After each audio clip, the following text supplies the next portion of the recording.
Raises remained stalled endlessly, Adrian stated, and I swear the oxygen inside that chamber thickened into damp plaster. The entire division had been corralled into the all-staff briefing like livestock for a condition of the enterprise address. Yet when Adrian stood beneath that buzzing fluorescent tile in meeting room C and dropped the statement, you could sense it. The stomach blow hushed the collective tightening. He delivered it with that smug, consulted, tested wording that bureaucratic cowards always leaned on to shield behind financial jargon amidst macroeconomic instability. He uttered, "We're enacting a provisional pause on every wage adjustment, but it was the subsequent section that sliced marrow. We recognize that several veteran crew members might feel justified in expecting progression, merely since they've remained a while. But outcomes not seniority is the engine. Now veteran employees he didn't mention my identity had to. Every gaze inside the hall snapped my way for half a second like instinct. They all realized who carried Iron Veil before Adrian even grasped what we produced. 13 cycles, 13 rugged cycles, from the taped-together servers inside a leased storage in Plainfield to government agreements exceeding the GDP of mid-nations. I engineered the regulatory kernel. I embodied the platform before the platform carried a title, but none of this registered anymore. Now we had Adrian of the immaculate pressed blouses and LinkedIn jargon. Adrian who always prefaced his comments with as somebody who, and finished them with a sluggish, self-satisfied breath. Adrian, who appeared 7 months earlier after the creator sold out and instantly commenced restructuring talent systems, like it resembled a deck chair layout aboard a drowning ocean liner. He never created anything. He didn't even grasp what the service achieved, yet presently he held the microphone and authority, apparently thrilled about trimming. Anyone unwilling to bow to his ring at the weekly update as the applause hesitantly trickled in, compelled uneasy, hollow eye remained motionless, my expression neutral jaw taut enough to snap titanium. I didn't applaud, I didn't require to. The burn behind my sight revealed everything required. This wasn't directive, this was targeted. And yet what Adrian didn't realize, what none recognized, was that this very instant was the one I had mapped for, not hoped, not envisioned, mapped because years earlier, after a 5-day system collapse nearly drowned us, I sat on a plastic stool across from the founder, hands quivering from excessive energy drinks and insufficient sleep, and I bargained a line, a hidden, concealed little line, a line that proclaimed if we ever struck a particular income threshold, irrespective of budget stalls, title revisions, or whatever MBA serpent attempted to pull authority, I would be compensated wholly automatically. Originator's clause, I hadn't recalled it in ages, until that sunrise when the Q2 file arrived in my mailbox and the top figure was encircled in green. We'd crossed the barrier the trigger had fired. The clause was alive, and now here I was sitting on a folding chair, listening to a man who couldn't spell my surname inform a chamber filled with programmers that the labor they bled for meant nothing, that we were paralyzed, old, obsolete, really ought to have examined the contract. I observed Adrian sip his beverage, like a man who thought he'd just seized victory. I observed HR nod together that artificial caring mask, pasted over their faces like a clearance tag disguise. I noticed my teammates swap nervous looks, wondering how they'd clarify this to partners, to landlords, to themselves. Yet, I wasn't shaken. I was prepared. The humiliation was still raw, public, deliberate, sharp, but underneath it, something had already commenced to rotate. A low mechanical latch inside my skull. Not fury, not yet, just cogs connecting, a recollection surfacing. The ink on that line, the initials along the edge, the originator's pen scratching down the sheet with a weary nod. I rose once the gathering closed, calm, steady. I met Adrian's gaze for the initial time that morning. He looked directly past me, flawless. By the instant I reached my workstation, the line was open on my display, scanned, highlighted, bulleted, and instantly the message composed itself. By the instant I slid again into my seat. The claps from Adrian's little lecture were already being weaponized. in chat feeds and HR notes. Thanks everyone for supporting during this turbulent season. A gift of a stalled paycheck floated by inside someone's hidden channel like a morning balloon. I didn't reply. Anything didn't open my messages, didn't taste my coffee. I opened the folder hidden inside an Outlook subfolder. So buried, it might as well have been an Avalon. There it appeared, Compensation Docs 2017, Ultimate. Use this edition, because back then we constantly worked on the Ultimate, until another catastrophe struck. And the catastrophe birthing this file, that was the grand blackout of January 2017. Servers failed, customers yelled. Our entire regulatory unit collapsed due to an errant revision. Some junior manager expedited without clearance, while Adrian was probably at some networking brunch, attempting to leverage synergies. I crouched beneath my desk with a blanket and a recovery drive, attempting to Frankenstein us breathing again. That month nearly finished me. It definitely shattered 2 marriages on the group and dispatched one colleague instantly into permanent therapy remote only. Yet, it also gained me something better than clapping. I located the PDF, opened it, and scrolled page 11, section 4, C font, Arial 10. PT like a faint whisper in a cyclone. But it existed. Should Ironvale data exceed $35M in quarter gross revenue, Employee L. Turner shall be entitled to a profit-based achievement reward equal to 0.75% of net operational excess, to be delivered inside 30 calendar dates of earnings confirmation, irrespective of budgetary stalls or wage audit halts, enforceable via standard internal memo process, and exempt from optional override. You realize how sometimes your stomach plunges before your intellect comprehends? That's what hit me. I reread the line thrice, once like an attorney, once like an engineer, and once like a woman who'd just been publicly disgraced by a man who never studied the playbook. And I opened the Q2 profit file, realized the income had risen, we'd secured 2 massive government buyers, and finally tied the loop with the fintech merger we'd been wrestling since February. Yet, glimpsing the numeral in print made my hand pause upon the mouse. $41.3 million 2 weeks ago. Limit cleared, clause active, $41.3 M. That meant a net operating margin of just over $8.2 M, which meant carry the one. $61,500 for me base. And that was before the additional triggers. See, what Adrian didn't grasp, and what most of the crew had ignored, was that this line wasn't merely a one-time gift, it was the entry drug. Because I'd built the achievement tracking skeleton for the entire compliance branch, my clause was baked inside the reward model like yeast in sourdough.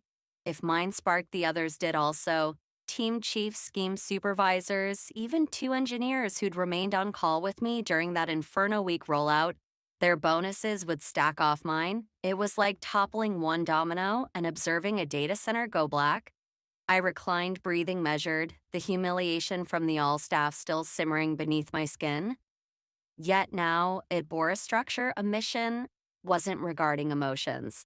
This wasn't a plea, this was regulatory, contractual, executable, and Adrian had just stumbled the wire himself with his little pay stall announcement. I searched my inbox, subject heading, Contract Addendum Execution Confirmed, Sign off sender D. Flynn, originator and CEO. Ret date, February 6, 2017. Attachment Founder Clause Addendum, Ultimate Ratified PDF. There it appeared, digitally sealed, counter-initialed, uploaded into HR's very compliance vault, which still carried his sign-in keys, not Adrian's. I tapped forward, addressed it to Adrian, CC'd HR, legal and finance body. Please view attached. This clause persists active as per prior terms. Income ceiling was crossed. Q2 valid July 6th. Payment steps per memo method are now operational. No greetings, no just checking, no if you could review. I didn't strike send yet. Instead, I sat frozen for a second, listening to the muted conversation beyond the cubicle walls, the murmur of defeated optimism, individuals printing resumes in their brains. I opened the document again, highlighted the clause, and inserted one additional line to the mail for emphasis. Clause 4C, Highlighted, then I pressed send. I folded the laptop rows and moved to the break area. I didn't require to view the aftermath. I just needed to ignite the fuse. I didn't require to script a lecture. I didn't require to organize a session. All it required was one click the second I pressed send on that reply. Subject header still preserved from Adrian Talent Restructure Address.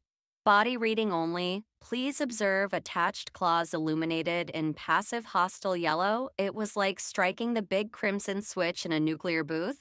Calm, exact, deadly, and of course icy at council, not solely the generic council. At Ironvale Com mailbox, they act like someone monitors no, see, said Dana from council, the one who sat 3 desks behind me for 8 years before she went full JD and began reciting contract statutes like some type of caffeinated battle priestess.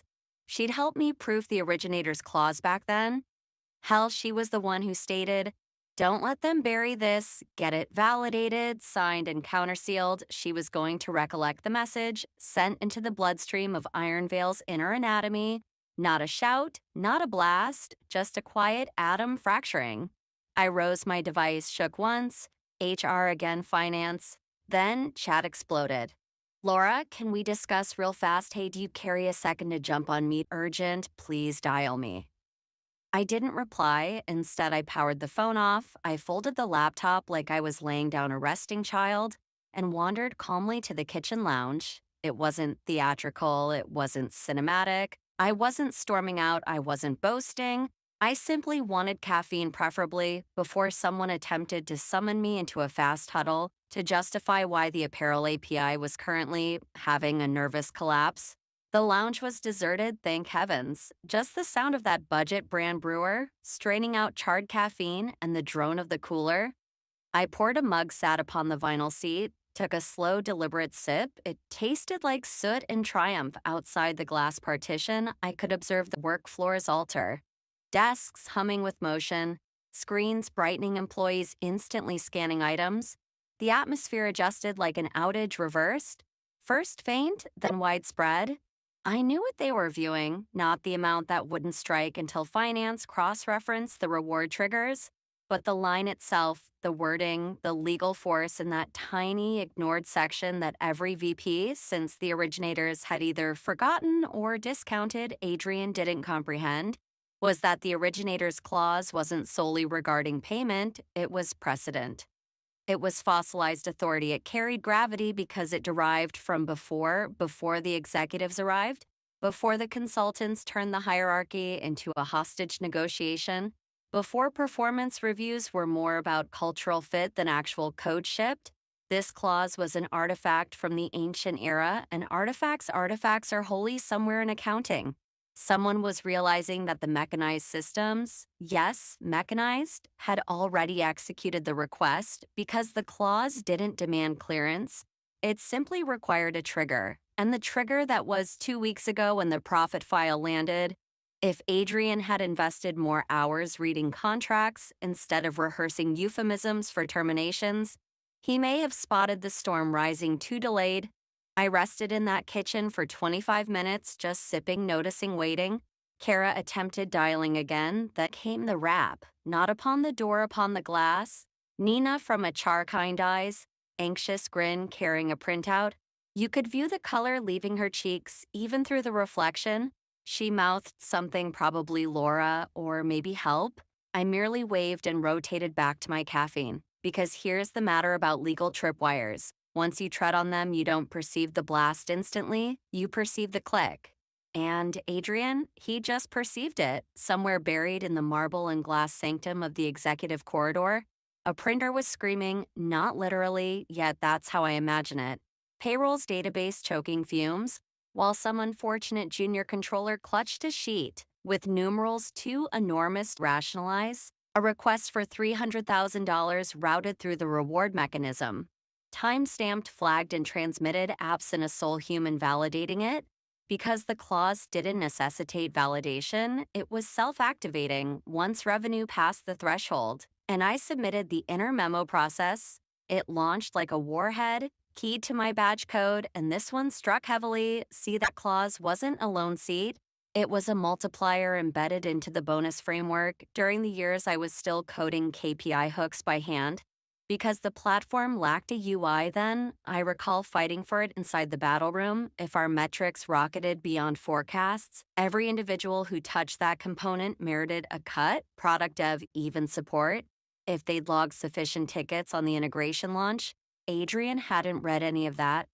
Hell, I doubt he even grasped we had outcome-linked bonus trees buried in the archaic system. He'd been excessively occupied arranging slides and speaking about total reachable market Cs. Meanwhile, I was the builder of the skeleton. He just stumbled and now the entire wire had gone live. I chat pinged once again, only once. This time the CFO is inquiring about your clause. Thought you should know Dana Legal. Then my cubicle phone rang. No one employed the desk devices anymore, yet when they did, it was constantly disastrous. Laura Turner came the clipped tone. Yes, the CEO wishes to meet you instantly. Didn't ask who the CEO was. We only carried one and he didn't summon individuals, not unless things blazed, or we just won a contract so massive it needed NDAs the size of scriptures.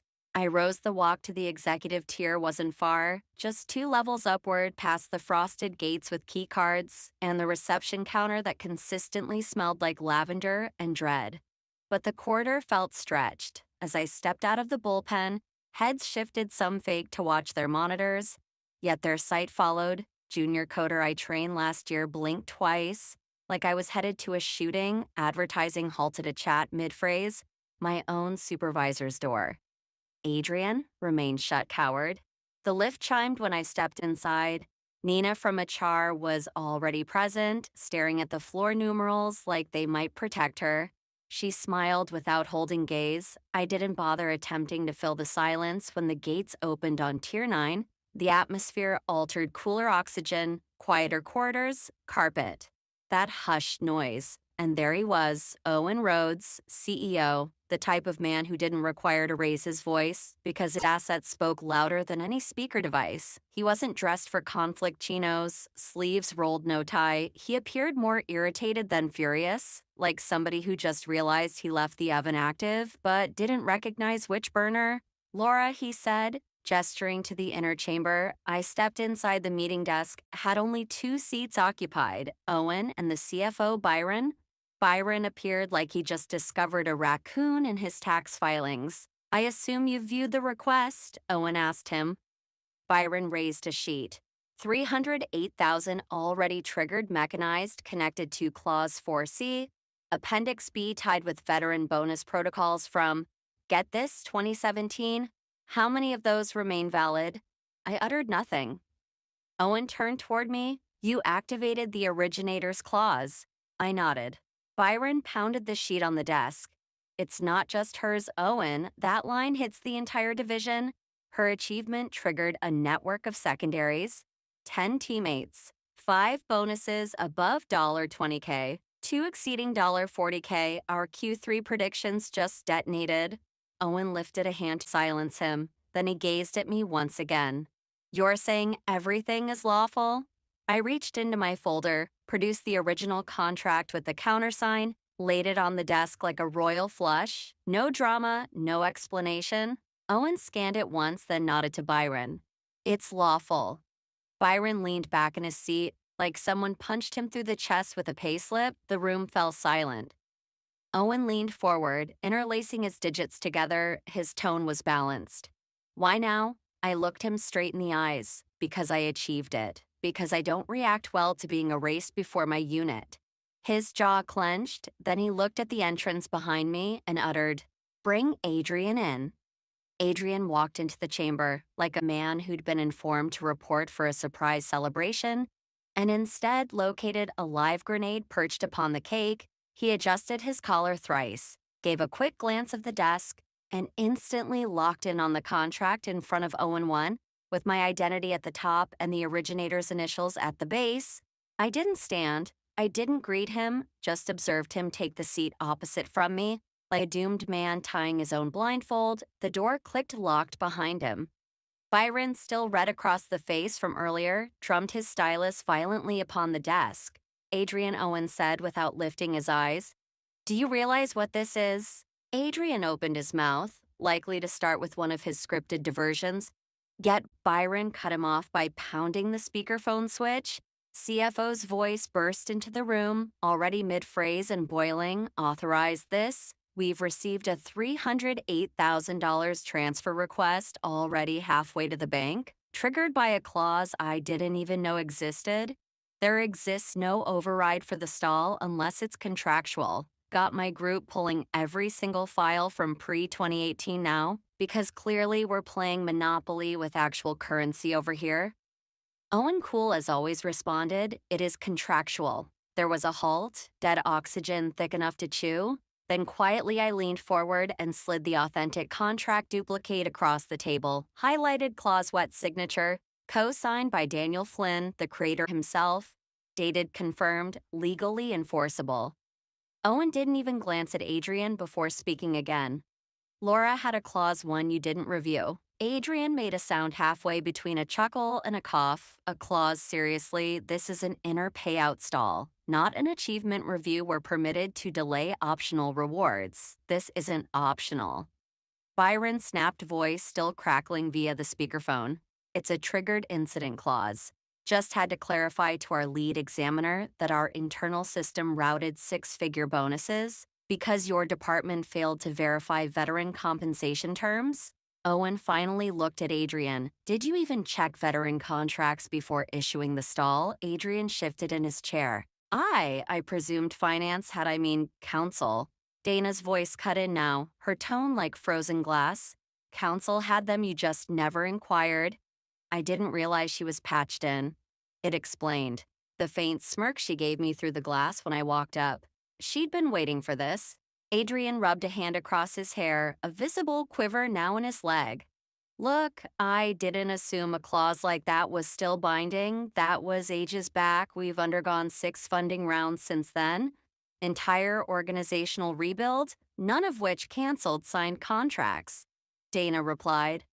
Byron muttered "Jesus Christ" beneath his breath. The creator didn't merely sign this, constructed a payout web tied to KPIs. It's like a damn Rube Goldberg contraption of bonuses, all hidden in plain sight. Adrian blinked. This could exhaust the reward pool. Owen was silent, then he gradually leaned.